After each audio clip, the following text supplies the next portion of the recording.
Hello, Dr. Ryder, class. My name is James Eddie Knighton. I go by Eddie, and this is my introduction and initial reflection video. My family and I moved to Wilmington in 2016 for my wife to paradoxically attend a UNCW graduate school distant learning program.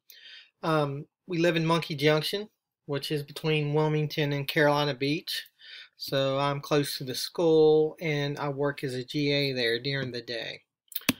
Um, Here is a picture of my wife and daughter, Stephanie and Sydney.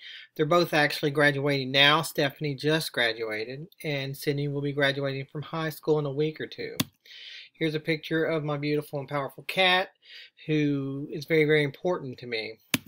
As far as hobbies are concerned, I used to read a lot. I don't so much read these days. It looks like the smartphone and things on the smartphone's overtaken that hobby.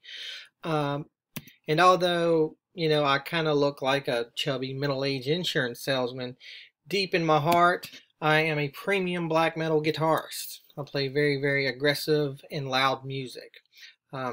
Just for you to sit back and admire in all my premium pedal setup. I'll give you a moment. Yes, it is that great.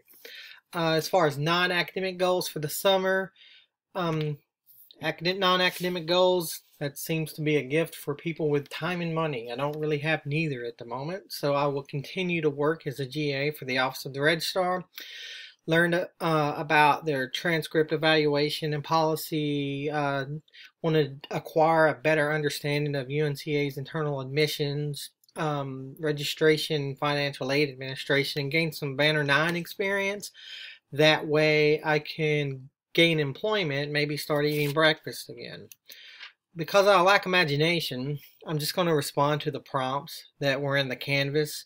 It says, think about aspects of the campuses where you have attended and work and that you found welcoming and where you experienced a sense of connection. And the question is, what contributed to that sense of connection in that institution? My college experience is limited. I have a BA from UNCA back in 2009, but I started at AB Tech Community College in Asheville, went to UNCA, and then after a long time later, I finally made it to UNCW where I started last year. And, if I'm to be completely honest, I've never really found the universities welcoming. They're nice. The people are nice. Yeah, they're hospitable, but I wouldn't necessarily say that they are, quote, welcoming, unquote. And I think that part of this is my personality. I tend to exclude myself a lot. And another part is that I've always been a non-traditional student. So school was never really a culture or a lifestyle for me. It was always something that I did to gain a degree while I worked and had a family and such things as that. So, my experience with the university is a little different. So anyway, you're probably wondering, given that statement, why do you want to work at a university? It's a fair question. And I will say that although my undergraduate degree was somewhat bipolar at times, I do consider my undergraduate years as a distinctive time in my life. It's the time when I change and develop the most, philosophically and even psychologically. From the, first day that I transferred from AB Tech into UNCA here, I knew immediately, I knew instantly that I wanted to work at a university or a college. Even before that, I actually remember as a student at AB Tech, I would go to UNCA on my days off and just walk around the quad. I would go and I would sit under this tree right here and just read for hours. I would go to the library. I would walk through the library. I would look at the binder of every book one by one. I would go to the bookstore. I would browse their books, see what books classes required, looked at the UNCA paraphernalia. I would go to the food center, and even though I didn't have any money, I would literally just sit there in the middle of all of that and just, I don't know, I guess try to pass myself off as a student or just try to catch that feeling. Either way, by the time I had orientation, I felt that I could have probably given that orientation myself. Excluding my sister, though, it's, I'm the only person in my family to even graduate high school. So needless to say, I'm the first person to go to college. And as a non-traditional student, I never lived on campus, so I never really perceived the ecological, psychological, ecological conditions like the book's talking about. Um, for me, college was always more symbolic. I didn't really care about, because I didn't live there, I didn't really care about if there was not enough sidewalks. I didn't care that the science and the business programs got the new buildings while I took my courses in buildings with leaky roofs. I didn't even care that there was only one printer in the entire history building and that it was always out of order.